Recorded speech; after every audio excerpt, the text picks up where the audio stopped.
بسم اللہ الرحمن الرحیم. میں عمر عباسی اور آج ہم بات کریں گے پاکستان تحریک انصاف کے جو چیئرمین ہیں عمران خان. گزشتہ روز تمام جو تنظیمیں تھیں انہیں تحلیل کر دیا گیا تھا، لیکن آج ہی ایک ہی دن بعد دوبارہ سے نئی تنظیمیں بنا دی گئیں، ان کا اعلان کر دیا گیا ہے، جس کے تحت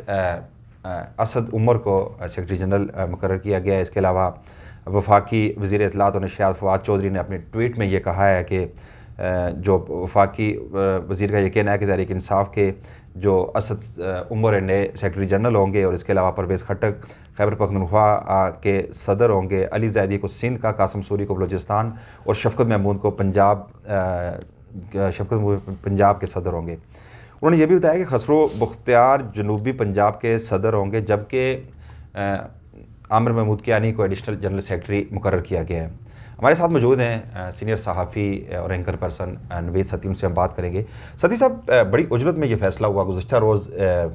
تحلیل کی گئی تنظیمیں اور آج ہی فیصلہ کر دیا گیا. بیچ میں ایک رات کا وہ وقفہ ہوا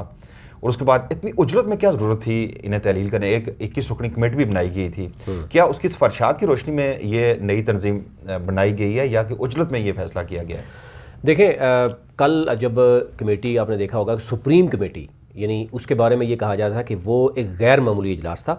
اس سے پہلے آپ نے دیکھا ہوگا بہت سے واقعات ہوئے پاکستان میں، بہت سے معاملات ہوئے. یہاں تک بھی کہا گیا کہ جناب اسٹیبلشمنٹ کے ساتھ خان کی جناب یہ ٹکر ہو گئی، وہ ہو گئی، آج جا رہا ہے کل جا رہا ہے، لیکن کبھی نہیں ہوا. آپ نے دیکھا ہوگا صرف کل جب ہم نے دیکھا کہ بلدیاتی الیکشن کے حوالے سے جب رپورٹ پیش کی گئی، اس میں عدم اطمینان کے ساتھ جو انہوں نے غم و غصے کا اظہار کیا کہ جی آپ نے اپنے خاندان کے لوگوں کو ٹکٹس تقسیم کیے. اس کے بعد وزیر اعلیٰ جو کے پی کے ہیں ان پر تو ذمہ داری عائد کر دی گئی کہ جی ایک دوسرے پہ بہانہ چل رہا تھا. اس کے بعد آج جو ہے وہ صبح ہم نے دیکھا کہ باقاعدہ طور پر جو ہے وزیر اطلاعات انہوں نے ٹویٹ بھی کیا، اور اس کے بعد پھر ہمیں خبریں نظر آنا شروع ہو گئی، کیونکہ کل رات گئے تک کہا جا رہا ہے کہ رات 4 بجے تک اس پہ بہت سی چیزیں چلتی رہی ہیں. رات 4 بجے بھی ایک نوٹیفیکیشن جاری ہوا جو پہلے سے تنظیم موجود تھی. اس میں آپ دیکھیں کہ ابھی تک جو آزاد کشمیر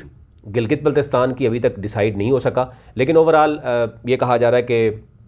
اسد عمر کیونکہ اوورال سیکرٹری جنرل ہوں گے، اور جو چیف آرگنائزر کا عہدہ ہے نا وہ خان نے اپنے پاس رکھا ہے. یعنی ابھی آپ آنے والے دنوں میں دیکھیں گے بہت سی چیزیں چینج ہوتی ہوئی نظر آئیں گی. اور یہ اجلت میں بالکل آپ کی بات ٹھیک ہے کہ یہ یہاں پر جو ہے نا وہ خان صاحب کے بارے میں 2 طرح کی رائے رکھی جاتی. ایک تو یہ ہے کہ خان صاحب نے ایٹ لیسٹ 3.5 سال کے بعد آ کر اتنا پارٹی کا نقصان ہو چکا ہے، اس وقت یہ الجھت میں جو کر رہے ہیں. اور ابھی لوگ جو بات کر رہے ہیں، میں دیکھ رہا تھا ٹویٹر پہ کہ شفقت محمود کے حوالے سے جو لوگوں کی رائے ہے یا اوورال اسد عمر یا باقی لوگوں کے بارے میں رائے ہے، وہ کوئی اچھی رائے نہیں رکھتے. یعنی جو پارٹی کے لوگ ہیں وہ کہتے ہیں ان لوگوں نے تو پارٹی کا یہاں تک پہنچایا ہے. نظر آ رہی ہے، کوئی خاص اس میں تبدیلی تو نہیں ہوئی. مطلب جو عامر محمود کیانی کو ایڈیشنل جنرل سیکرٹری مقرر کر دیا گیا ہے، پرویز خٹک پہلے بھی تنظیم کا حصہ تھے، جو کہ کور کمیٹی کا بھی حصہ ہیں. آپ یہ بتائیں کہ چونکہ الیکشن جو خیبر پختونخوا میں ہوئے، پہلے فیز میں شکست ہوئی پاکستان تحریک انصاف کو، دوسرا فیز 16 جنوری کو ہونا تھا، لیکن اب یہ خبریں آ رہی ہیں کہ مارچ میں ہوگا. کچھ پٹیشنرز ہیں، انہوں نے پٹیشن ظاہر کی ہیں کہ چونکہ یہ سرد علاقے یہاں پر برفباری وغیرہ ہوتی ہے تو الیکشنز ممکن نہیں ہیں، تو ممکن ہے کہ مارچ تک یہ تاخیر کا شکار ہو جائیں. لیکن جس طرح وزیر اعظم عمران خان نے، جو چیئرمین پاکستان تحریک انصاف، انہوں نے غم و غصے کا اظہار کیا، جو سپریم کمیٹی کے اجلاس میں انہوں نے اپنے کنسرنز شو کیے اور شدید تحفظات کا اظہار کیا، اس کے بعد ایک دم سے ہی نئی جو تنظیم سازی ہوئی، کیا اس سے چونکہ پھر سے کوئی اختلافات اس سے طول نہیں پکڑیں گے کہ بھئی سوچنے کا، کمیٹی کو کوئی کام کرنے کا موقع نہیں دیا گیا، مشاورت نہیں کی گئی، اور اگلے دن یہ فیصلہ ہوتا ہے کہ تحلیل ہو گئی، تحلیل کر دی گئی تمام تنظیمیں، اور جیسے پہلے سے ہی ڈرافٹ تیار تھا کہ دوسرے دن اعلان کر دیا گیا؟ بالکل. اب اچھا یہ بات ہو رہی ہے کہ کیا ہی اچھا ہوتا کہ کوئی نئی تنظیم کوئی نئے لوگوں کو سامنے لاتا ہے، کوئی نئے چہرے یا وہ تنظیمی لوگ جن کے پاس، دیکھیں شفقت محمود پہلے ہی وفاقی وزیر ہیں، ان کے حوالے سے یہ کہا جاتا ہے کہ پہلے ہی لوگوں تحریک انصاف کے اپنے لوگوں سے وہ ملتے نہیں ہیں. اچھا اسد عمر وفاقی وزیر ہیں، پھر علی زیدی جو ہے نا وہ وزیر ہیں. اچھا یہ سارے لوگ ہیں جو پہلے ہی وفاقی وزیر ہیں، پہلے ہی ان کے پاس ایک پورٹ فولیو ہے، اور اس کے بعد آپ یہ کہیں گے کہ وہ ان کے پاس عہدے بھی تنظیم کے چلے گئے، پھر اس کے بعد وہ کیسے جو ہے ممکن ہوگا کہ وہ یعنی عام گراس روٹ لیول کے ورکرز سے ملیں گے، ٹکٹ تقسیم کیسے کریں گے؟ تو میرے خیال سے یہ شاید چند دنوں میں مزید کچھ جو ہے وہ پاورز شفٹ کی جائیں کچھ لوگ مزید نئے لوگوں کو، کیونکہ ابھی آپ نے دیکھا ہوگا کشمیر کے حوالے سے بھی تحلیل کر دی گئی، کوئی نام نہیں سامنے آیا، گلگت کا بھی کوئی نام سامنے نہیں آیا ابھی، کیونکہ پنجاب کو پہلے 3 حصوں میں تقسیم کیا گیا تھا، جنوبی پنجاب الگ تھا، سینٹرل پنجاب تھا، پھر شمالی پنجاب تھا، ابھی اس کو 2 حصوں میں تقسیم کر دیا گیا، ایک جنوبی پنجاب اور ایک اوور آل پنجاب میں جو شفقت محمود کو جو رول دے دیا گیا۔ اچھا سعدی صاحب، چونکہ تنظیم سازی سے ہٹ کے بات کی جائے موجودہ ملکی سیاسی صورتحال پر، چونکہ یہ بھی چمگویاں ہو رہی ہیں کہ میاں نواز شریف واپس آ رہے ہیں، زبیر عمر نے بھی چونکہ اپنے ایاز صادق نے گزشتہ روز لاہور میں ایک تقریب میں انہوں نے کہا کہ میں لندن جا رہا ہوں، میاں نواز شریف کو واپس لے کر آؤں گا، ایسے انہوں نے نہیں کہا۔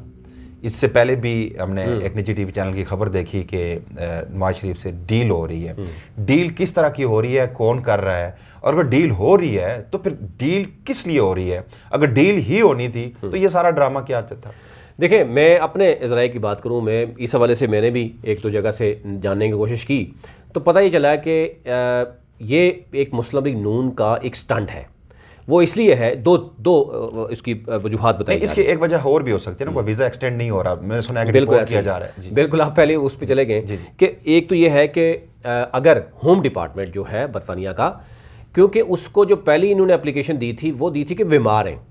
اب انہوں نے جو پلی لی ہے وہ پلی، اگر وہ جو آپ نے دیکھا ہوگا کہ رانا شمیم کا جو ایفیڈیوٹ ہے اور باقی چیزیں بھی کنٹروورشل ہو گئیں، تو ہوم ڈپارٹمنٹ نے دوبارہ دیکھنا جو ان کی اپلیکیشن ہوگی وہ سیم ہونی چاہیے، اور اگر وہ چینج ہوئی تو ڈیفینیٹلی ان کو اگر سٹے نہیں ملتا تو ڈیفینیٹلی وہ ان کو ملک سے باہر آنا پڑے گا۔ تو اس کی تیاری کے لیے ایک تو یہ بات کی جا رہی ہے کہ جناب یہ تیاری رکھے کہ 90% تو چانسز ان کے ہیں کہ ہو سکتا ہے ان کو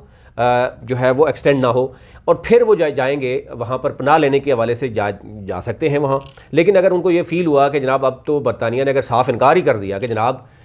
ہم مزید جو ہے نا وہ آپ کو مہلت نہیں دے سکتے، آپ جو ہے وہ ملک چھوڑ جائیں، تو پھر لیکن میں نہیں سمجھتا کہ برطانیہ ایسا کرے گا۔ برطانیہ جتنے بھی ہمارے جو ملزمان ہیں یا مجرمز ہوتے ہیں انہیں پناہ دیتا ہے۔ اب ویسے تو ہیومن رائٹس کی وہ باتیں ہو رہی ہوتی ہیں، تو FATF کی جو تلوار ہے ہم پہ لٹکا رکھی ہے، لیکن دوسری جانب جو جتنے بھی منی لانڈرز ہیں، جتنے بھی دوسرے لوگ ہیں، ان کو پناہ دے رکھی ہوتی ہے، جتنا بھی دنیا کا سرمایہ سمیٹ کر یہ بڑی معیشتیں ہیں اپنے اندر وہ کر رہی ہیں، لیکن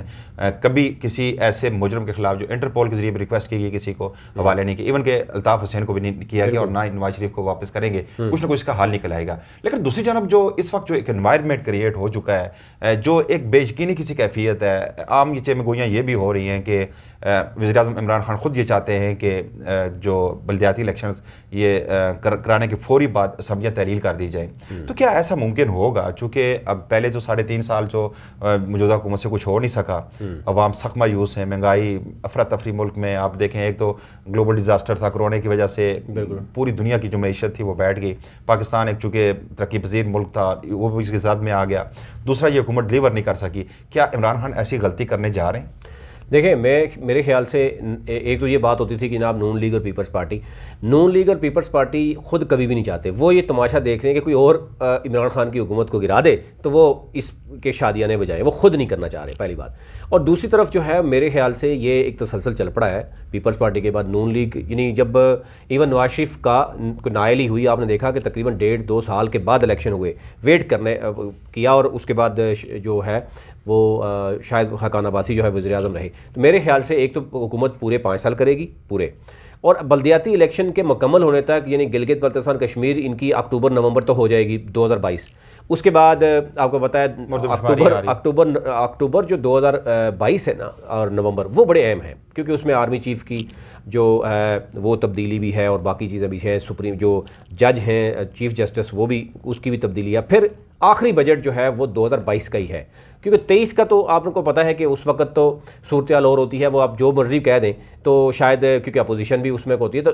یہ 2023 کا نومبر-اکتوبر میں تک جا کے الیکشن ہوگا۔ لیکن ابھی تک دیکھیں پاکستان میں ایشو یہی ہے کہ ہمیں ہر روز اس طرح کی خبریں ملتی ہیں، اور جب تک خبریں نہیں ملتی لوگوں کو بھی سکون شاید نہیں آتا، تو یہ تو چلتی رہتی ہیں کہ اچھی خبر بھی، چونکہ ملکی سیاست میں بات ہو رہی ہے، لیکن بڑا ایک خوشائند بات ہے کہ روسی صدر ولادیمیر پیوٹن نے ایک تقریب میں یہ کہا ہے کہ نبی کریم صلی اللہ علیہ وسلم کی شان میں گستاخی یہ آزادی اظہار رائے نہیں ہے، چونکہ یہ تو ایک کلیئر بات ہے کہ اس وقت جو کہ عالم اسلام ہے،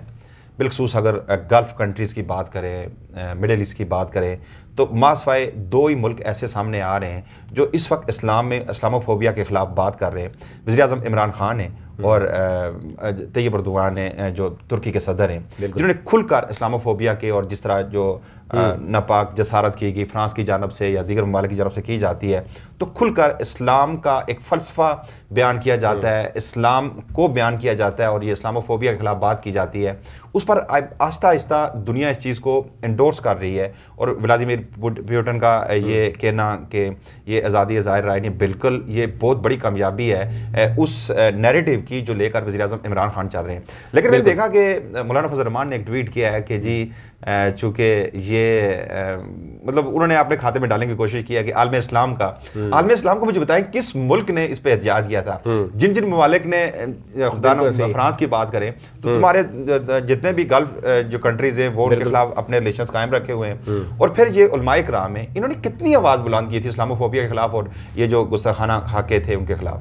دیکھیں, ایک تو یہ ہے کہ روسی صدر کی جو ایک تقریب میں بات ہے وہ میرے خیال سے روس کے لیے ایک بڑا میسیج ہے, بڑا کلیئر میسیج ہے, اور وہ ان لوگوں کے لیے جو شاید اسلام کے خلاف نفرت انگیز جو ہے وہ میسیج پھیلانے سے سمجھتے ہیں کہ ان کو ایک سستی شہرت حاصل کرنے کے کچھ چکر میں ہوتے ہیں, یا روس کے ساتھ اچھے تعلقات ہیں بالکل. لیکن دیکھیں وہ بڑا کلیئر میسیج یار. اس کے ساتھ ساتھ آپ نے دیکھا ہوگا نیوزی لینڈ سے بڑا کلیئر میسیج رہا ہے. تو دنیا کے جو سویلائزڈ نیشن ہے وہ سمجھتے ہیں کہ کسی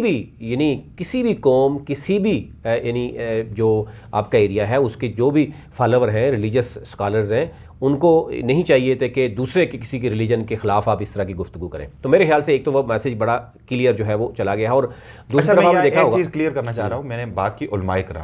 کرام کی بھی بات نہیں کر رہا تھا, مولانا فضل الرحمان کی بھی بات کر رہا تھا. علماء کرام نے بڑا شدید رد عمل آیا اور اسی کی وجہ تھی کہ پوری دنیا کو یہ کلیئر میسیج گیا پاکستان کی طرف سے, جو کلیئر میسیج علماء کرام, تمام مکاتب فکر, ہر شعبہ زندگی سے تعلق رکھنے والے, جس ہر مسلمان کی دل آزاری ہوئی تھی. اور میں ایک ادنا سا مسلمان ہوں, سب سے زیادہ میں سمجھتا ہوں کہ میری دل آزاری ہوئی ہے, آپ کی ہوئی ہے, ہر مسلمان کی ہوئی ہے. علماء کرام نے اس میں اپنا رول پلے کیا. وزیر اعظم عمران خان نے بھی ایک اسلامی اسٹیٹ کا ہیڈ ہونے کی حیثیت سے انہوں نے اپنا رول پلے کیا. لیکن میں اسپیسیفک اگر بات کروں مولانا فضل الرحمان کی, تو میں اس تناظر میں بات کر رہا تھا, تو میں علماء کرام میں معذرت چاہتا ہوں, اس پہ آپ جاری رکھیں. دیکھیں ابھی ایک اور آپ نے دیکھا ہوگا کہ سعودی عرب میں تبلیغی جماعت پر پابندی ایک طرف لگائی جا رہی ہے, دوسری طرف سلمان خان کو جو ہے وہ ریڈ کارپٹ پہ بلایا جا رہا ہے, اور اس کا آپ نے دیکھا ہوگا اس کے ہاتھ تک جو ہے وہ اس کے پرنٹ لیے گئے اور مجسمے لگائے جا رہے ہیں. یہ ایک اچھا 2 شوز ہوئے, ایک میں 70,000 آڈینس تھے, بالکل, ایک میں 80,000 تھے. سلمان خان, شلپا شیٹھی ان کا ہوا ہے. دوسری طرف یہ علماء کرام سے یہ کہا جا رہا ہے وہاں پہ کہ جمعے کے بیانات میں, خطبات میں تبلیغی جماعت کے خلاف لوگوں کو ایک نیریٹو بلڈ کریں کہ یہ گمراہی کی طرف لے کے جا رہے ہیں, یہ دہشت گردی کی طرف لے کے جا رہے ہیں. لیکن کبھی ہم نے نہیں سنا کہ تبلیغی جماعت نے کوئی دہشت گردی کی. وہ تو بہت سارے لوگوں نے اس پہ ریسرچ کیا, تو اس کا ایک نتیجہ ایک نکلا کہ یہ زمین سے نیچے اور آسمان کے اوپر کی بات کرتے ہیں. ان سے نہ کسی ملکی سیاست سے, نہ کسی دہشت گرد تنظیم سے, وہ صرف اصلاح امن کی بات کرتے ہیں, اسلام کی بات کرتے ہیں اور اس کی بات کرتے ہیں. لیکن یہ محمد بن سلمان نے جو اس کا جو پروگرام ہے 2030 کا, اس میں نیوم سٹی آپ دیکھ لیں, پہلی دفعہ جو اسرائیلی وزیر اعظم ارض پاک پر وہاں پہ نیوم سٹی میں آیا. اس کے علاوہ اب یو اے ای کی جانب سے جو ان کے سفارتی تعلقات بحال کیے گئے ہیں, وزیر اعظم جو اسرائیل ہے وہ یو اے ای بھی آ چکا ہے, چونکہ یو اے ای تو مکمل طور پر ایک اور چیز, یہ جو عرب ممالک میں یہ چیز جو بڑی خطرناک حد تک جو سیکولر تو ٹھیک ہے اور ہے, چونکہ ارمین شریفین آپ کو پتہ ہے کہ حرم پاک ہم سب مسلمانوں کا دل دھڑکتے ہیں وہاں پر مسجد نبوی ہے, خانہ کعبہ ہے, اور ارمین شریفین کی حفاظت کرنا یا اس کے لیے عقیدت رکھنا ہمارا اولین تقاضا بھی ہے. لیکن جس طرف سیکولر کیا جا رہا ہے وہاں پہ بے حیائی, اورانیت, شراب خانے, مطلب اس طرح کی چیزیں عام کیے جا رہی ہیں, وہ یہ چاہ رہا ہے محمد بن سلمان کے چونکہ سعودی عربیہ کا جو انحصار ہے تیل کے بجائے ٹورزم پہ رکھا جائے, اور اس کے لیے وہ اس طرح کی عیاشیاں وہاں پہ پیدا کر رہے ہیں. اور اب تو دبئی یو اے ای میں تو سینسر کے بغیر فلمیں چلانے کے لیے وہ ان کا وہ آرڈیننس انہوں نے پاس کروا لیا اور قانون پاس کرا لیا. تو یہ ملک کس طرف جا رہے ہیں, چونکہ یہ اسلامی ممالک کی چونکہ ایک محور تھا, ہمارا جو ہب کہہ سکتے ہیں, ارمین شریفین, ہم سب دل, اب تمام مسلمانوں کا ہمارے لیے ایک انتہائی معتبر پلیس ہے, اور ہمارے لیے سب سے بڑھ کر ہمیں اس سے بڑھ کر کوئی دوسری سرزمین نہیں ہو سکتی. لیکن یہ حکمران جو عرب حکمران ہیں کس طرف لے کے جا رہے ہیں اس عرب دنیا کو؟ دیکھیں پہلی بات ہے کہ اس وقت جو وہاں پر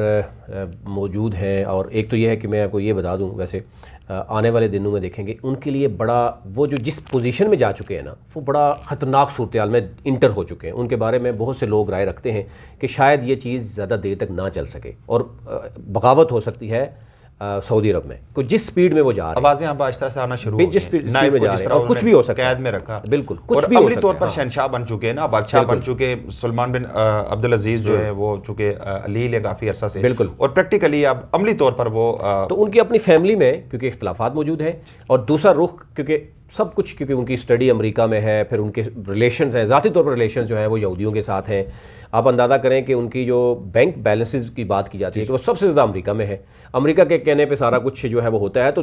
دوسرا کیونکہ یو اے ای میں آپ نے دیکھا ہوگا کہ سب سے زیادہ یو اے ای کا دار و مدار جو ہے وہ وہاں تو صحرا ہے، وہ ہے تو ہے کچھ نہیں. تو وہاں پہ یہی ہے کہ جتنے بھی